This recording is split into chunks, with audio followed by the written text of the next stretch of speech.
you'll have to excuse us. I don't think either of us were jumping up and down about this, but I did happen to hear how we did get called into this, which was kind of interesting. I was standing outside in the hallway today, and I overheard Heather talking to somebody, and they said, well, I put the boss to speakers. And it's Scott, who the heck is that? Some patient, and our wonderful, talented Glenda, who they all knew. But it was, so the way she explained it made me feel a lot better about the day, so I'll just give you that briefly. They were explaining it, and it came across as, well, I took some notes. So. First of all, they asked Dr. Heng to maybe speak twice. And they said, Dr. Danny, you know, he's my doctor, and he's an awesome guy, and he's a rock star in my world. But they said, you know, we've got a really good-looking guy there. He'll carry everybody's attention for the last half hour of the day when everybody's trying to sleep. And so they phoned him up and said, you want to speak twice? And he said, no. Quite frankly, you know, I'm giving it a half hour. I'll gladly talk to people afterwards, but, you know, I think I'll give this one to Glenda, and she's the expert in this. They then went over to continue to explain, and she went over and talked to Valerie Cloud and said, hey, you know, how about you give us a second shot at this? And you're probably the brightest, one of the brightest people here. You've got a lot of good knowledge. You could keep people entertained. And she was again, you know, I'm giving one shot at this. I think we'll give somebody else a chance. So again, she was kind of stuck at this, and this is all news, obviously, from the face of my partner here. She was a little, you know, so they said, well, maybe we should get somebody that's funny. We tried somebody that's really good looking. We tried somebody that's got a lot of knowledge. Now we'll try somebody that's funny. So they asked our host of the ceremonies here, Stephen, if he'd like to speak twice. And he's like, no, not really. You know, I've got a lot of material, but it's going to be scattered throughout. And I'm pretty happy, so I figured, well, we've asked somebody that's good looking, because we figured out keep going twice. We've asked somebody that's knowledgeable, and they can't say it, and they've asked somebody that's funny. So I think what Heather came down to is the two of us have those qualities. And they figured that they would have us come up and give it a shot. So here we go.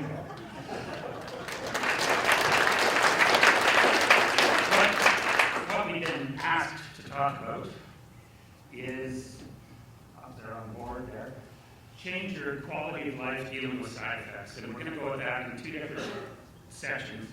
We're going to talk about dealing with side effects first, and we're going to just basically present it as a conversation that we've had numerous times. Glenda's my nurse, and I love her dearly. And I'm going to try and get us moved through this without being verklempt, because my team has been incredibly helpful to me. So, without further ado, I'm going to hopefully push the right button. We started with some humor. I don't know if anybody can read that, or if the people that are close can read that, but it basically asks us, points out the joys of whether somebody wants to continue with more medication, to keep the disease away, or just have the side effects. Sorry, that one's not as real. But we'll go on to the next one. So high blood pressure is a very common side effect, and can we get up over there? Yeah. So again, we'll go at this as a patient as coming in. Glenda, I've been on Sutent for the last little while, and I noticed my high blood pressure, which is normally high, is even higher. What can we possibly do about that to help with the side effect? Well, Scott, you're at the Tom Baker today, so you expect for it to be a little bit higher today, and we're up on stage, both of our blood pressures are up today. But, you know, coming here, you're waiting for test results, you're seeing the doc, and I know our relationship's great, but it's still stressful coming here. So, have you been taking your blood pressure throughout the weeks that we haven't seen you? Pretty much, most of the time, yes. It would be the right answer, normally. Sometimes I get headaches, sometimes I forget, but yeah, probably most of the time. And what is it usually? I'm usually right around 145, 150 over 90 to 100. Okay, so still high, you know, so we want to do something about that. Are you eating well? Drinking lots of fluids? I drink lots of fluids and Dairy Queens. Oh, yeah, well, that's great, you know, but we do have to watch some some of your sugar intake, and we want to keep your weight down a little bit. We don't want you going on a diet or anything, but canned food, that's the best way to go, Scott. Okay, thank you. One of the other common ones, which is, there's our button.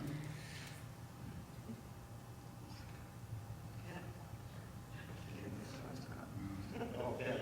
Sorry. I want you, didn't I? With some of the medication, I frequently had stomach aches, stomach cramps, which cause some diarrhea.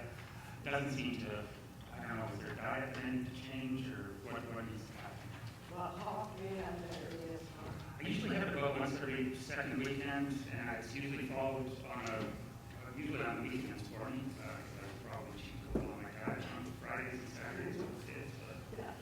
So, having yogurt is a really good plan. The probiotics in it helps with it. You can also use Imodium. That's no problem with the drugs that you're on. So use your Imodium as directed on the box and see how that works. I still want you to drink lots of fluids. That doesn't mean that the beer and stuff. Like the water in there, okay?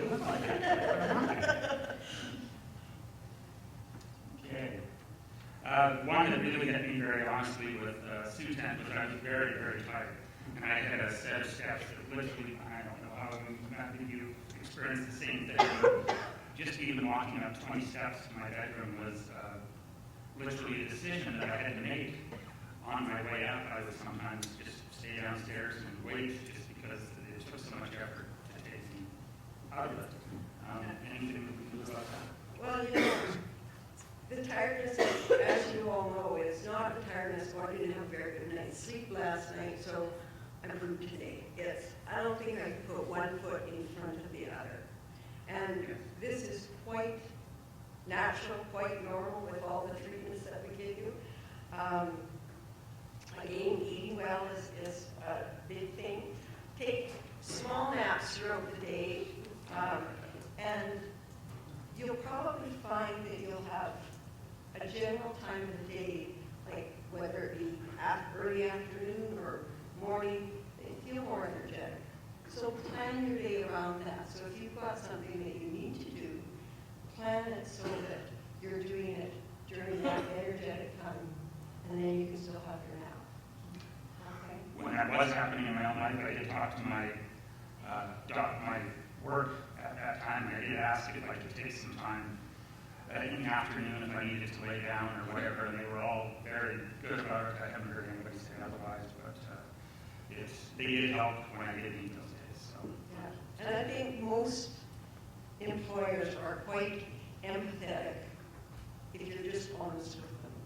I don't mean go and spill your guts to them, but I think you need to be honest and say, look, I physically can't do this right now. I'd like to cut back to part-time if that's what I need to do. Is that okay? Can we work something out? Can we do job share? But work it out so that it's best for you. It's great when they have a great employer, but however, they're not going to say thank you at the end of the day when you can hardly get home from work. So you want to have that time that you can say, okay, I'm only working mornings, I'm only working afternoons, or 4 days a week or whatever. Yeah, and some of the employers that I've talked to have also been nice enough to let people change. If I had a very physical job, maybe give me a little more guesswork. So please work with people because, I think we all feel the same when we hear the word cancer, whether that's in our own lives or in an employee's life. And I've been treated nothing but gold so far, other than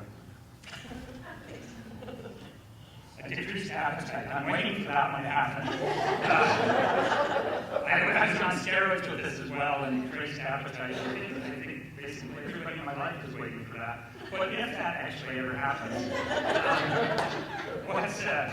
what should I possibly do about that? Well, Scott, doing exercise, and I don't mean going and lifting weights. I mean going for a short walk. If you could walk 5 miles before, you might only be able to walk 2. You may only be able to walk half a block. but get that in every day. That's part of it. Your decreased appetite is eat what you like, not always ice cream, but keep with the healthy things, but you may have your taste buds running shot. So that's not going to help your appetite. But you might think, oh, I'd like some strawberries. Buy some strawberries. And you don't have to eat at 8, 12, and 5. Have 6 little meals throughout the day or whatever you feel like. If you're feeling peckish, have something to eat. But I don't want you going on a weight loss program while you're on this. That may come, and as you know, with steroids, you gain weight. Unfortunately, that's just one of the side effects, and so you don't want to quit eating for that. But we also want you to, eat healthy and drink lots of fluids, and keep up. You're going to have a change of taste, so things won't taste very good. So I noticed with the Zyrtec, for example, all my taste buds went away, which was phenomenal because it was probably the first time in my life I actually ate a plate of vegetables. So, because I figured if I wasn't going to enjoy it, it might as well be good for me.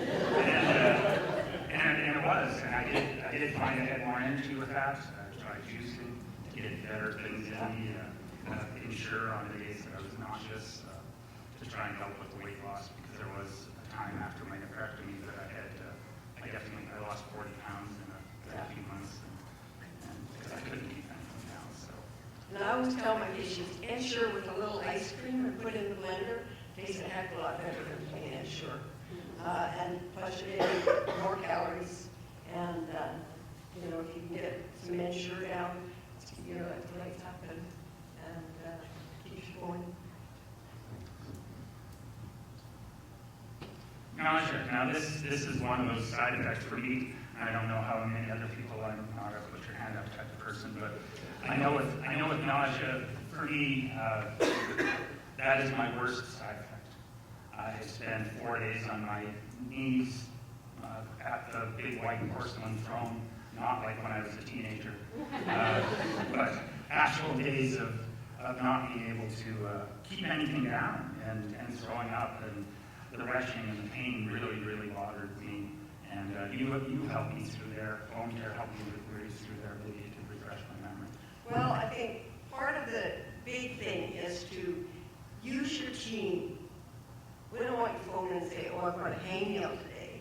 But if you're having trouble with nausea and vomiting, don't just sit on it and think, oh, well, it'll pass. Phone your home care team, phone your nursing team. I'm sure everybody's got the doctor's phone number.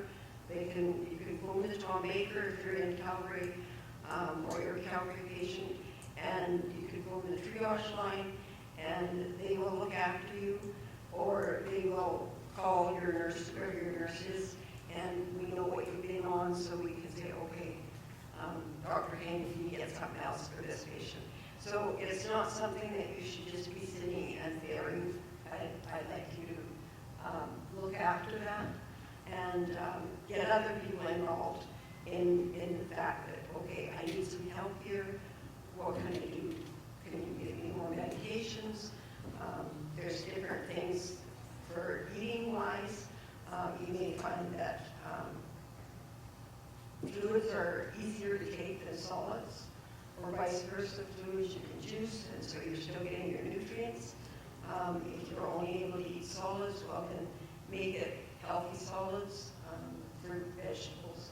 You need to get your protein in there, but eat little portions. Don't try to eat a great big meal.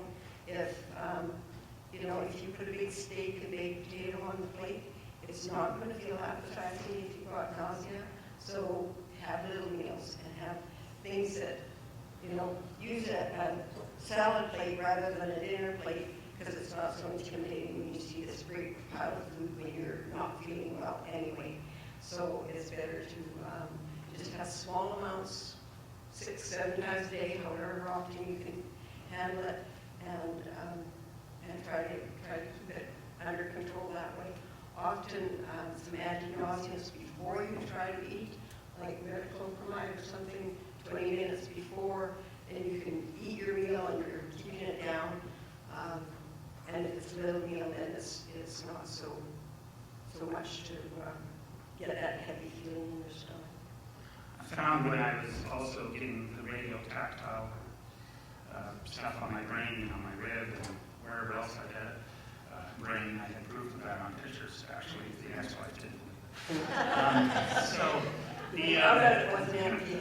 she didn't help. But we changed medication during that. Yes, we did. Yeah, we switched to the medical provider wasn't working, so we put them on Zofran.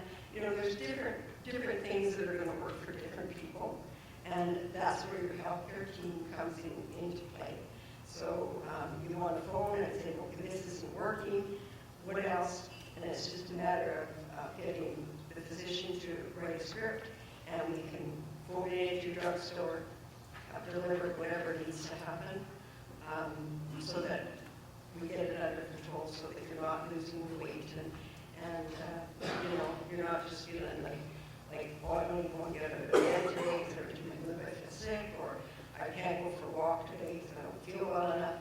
So if we get that under control, I think it'll make you feel better in the long run if we can get that. Definitely the worst side effect I've had so far. Didn't change.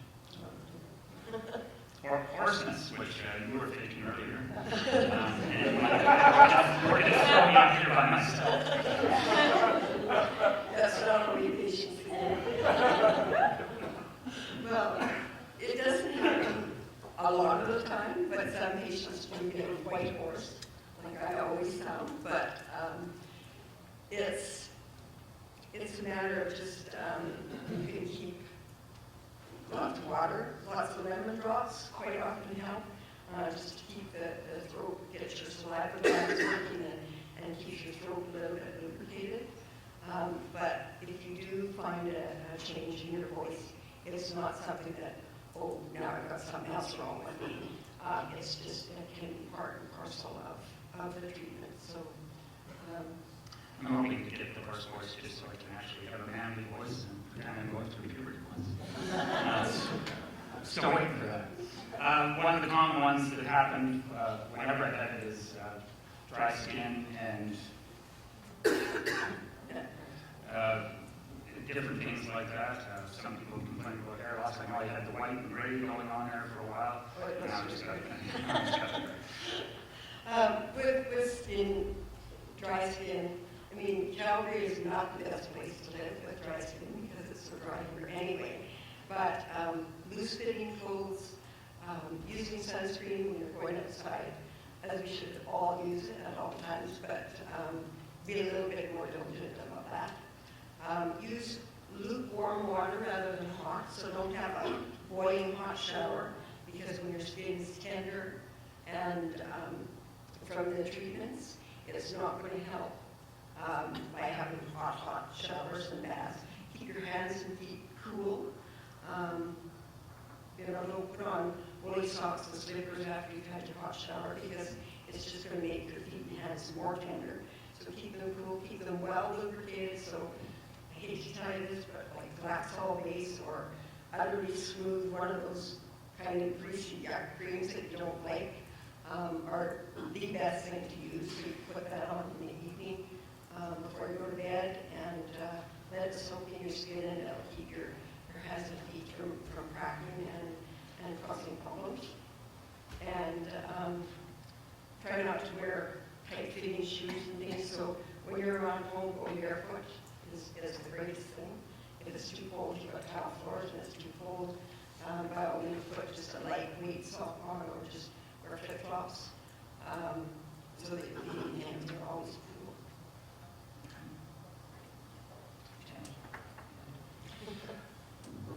Oh, yeah, that one. Constipation, which having conversations on a regular basis with my medical team about the size of tendons and my bowel movements is not always the most exciting thing in the world, but it has been one that's bothered me quite a bit. And I think I finally got it under control by drinking some, you suggested, Restore Lax. Restore Yeah. Lax. On on a regular basis. That's the thing, it keeps the stool soft, of course. And constipation really can be a problem. And then you go from diarrhea to constipation, you don't know what to do. So, you know, we say, oh, take Imodium for the diarrhea, now take this for constipation. So it really is a very personal, individual thing, because you flip from one to the other. But constipation, you really want to watch because you don't want to get impacted and horrible things like that. So taking a stool softener on a regular basis. If you tend to be constipated anyway, you know, keep doing that. You can take Senecot. If you're having trouble, like if you don't go more than 2 days without a movement, I might use Senecot. If that's not working, you phone your healthcare team. There's all kinds of things like lactulose and those sort of things that we can get if need be. But it's better to keep it under control and not have that issue. So Restorelax or Folace each day usually keeps it enough so that you don't have that problem. And then once in a while you might have to take Senecot if you're having those issues.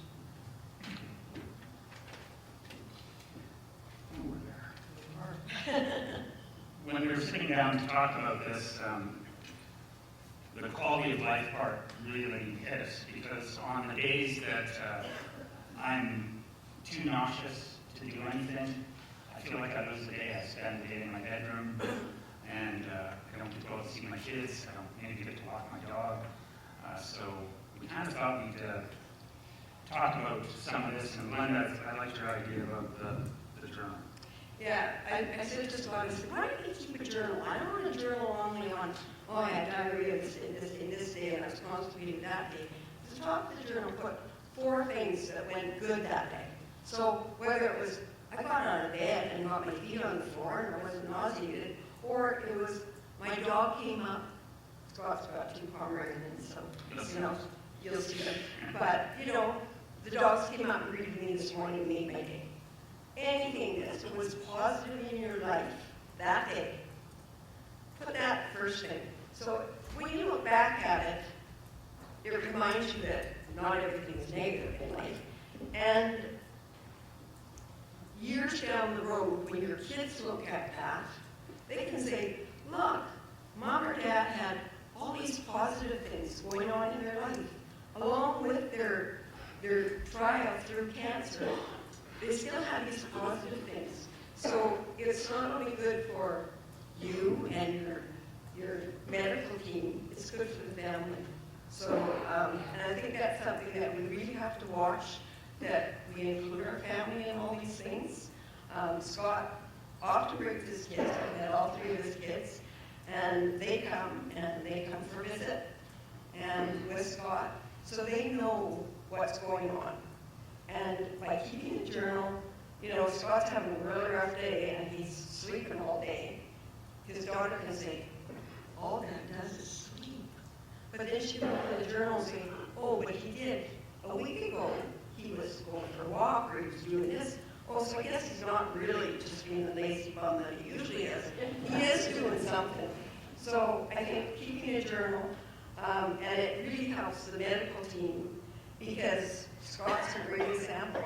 We have these screening for distress things, and Scott comes in and he puts zeros on everything, and he's just doing fine.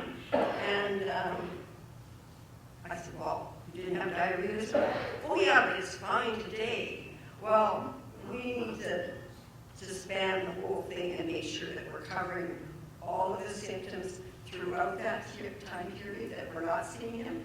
So often his partner will say, but Scott, you remember? And so bringing somebody with you is great too, but if you journal all these things, you can bring them in. I mean, I don't want, you know, a daily total of what's going on, but just, you know, I had 2 weeks of diarrhea. Well, okay, then we need to look after that, you know. But if you're coming in and saying, I don't have any problems, well, I'll just take your word for it.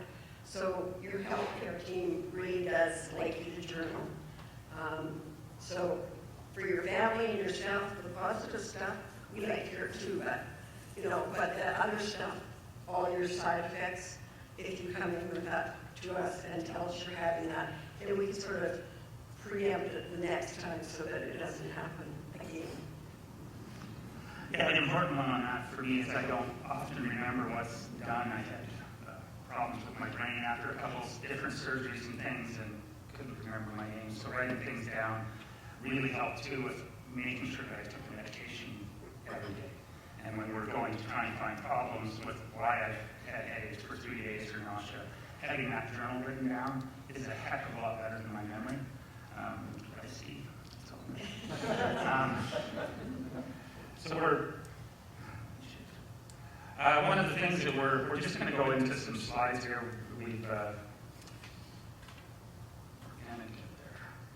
I think this is the part that rotates automatically. Well, hold on, we get that. Too many buttons. Just too many buttons. There we go. There's one of the That's things. the bummer. There's one of the things that gives me quality in my life.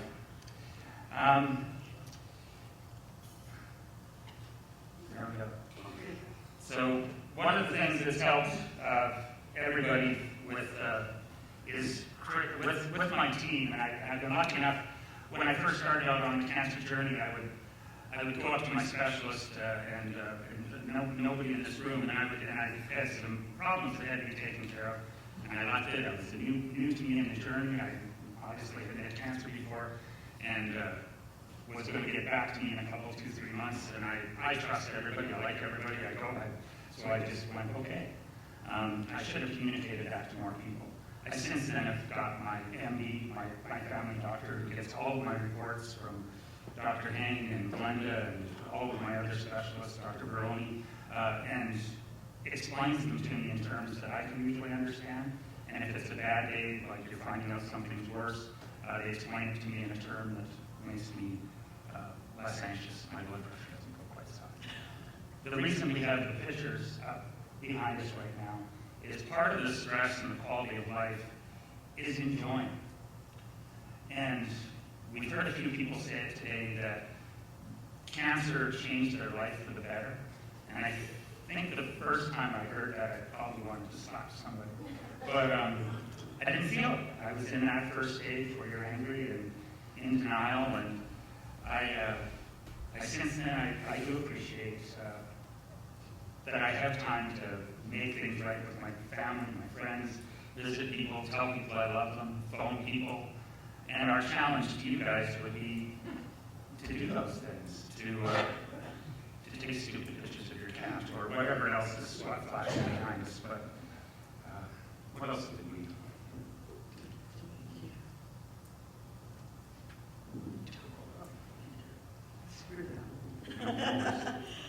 Well, I think we touched on it before, scheduling your day around how you're feeling.